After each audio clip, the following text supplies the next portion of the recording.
friends, I'm Melanie from MelanieCooks.com, and today I'll be cooking Checkers fries in the air fryer.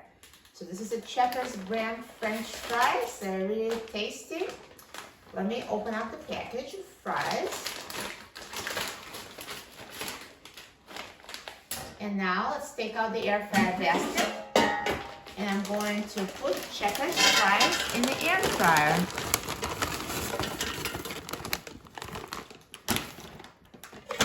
And now let's put the basket in the air fryer.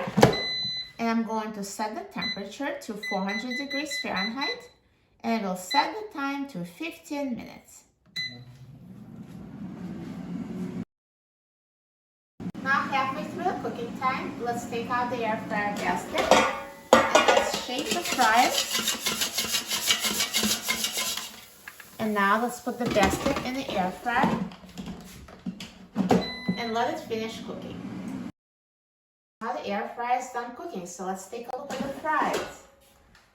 Look at that, they're so nicely brown. They look so crispy. Looks amazing.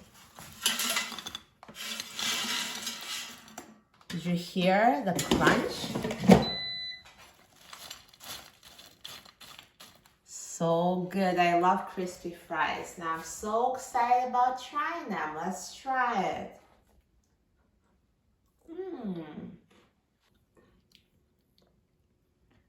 They're so crispy and delicious. You're going to love making French fries in the air fryer. For a free printable recipe and other easy recipes, please visit my website, MelanieCooks.com. And don't forget to subscribe to my channel, Melanie Cooks, for easy air fryer recipes. Thanks for watching, and I'll see you in the next video. Enjoy!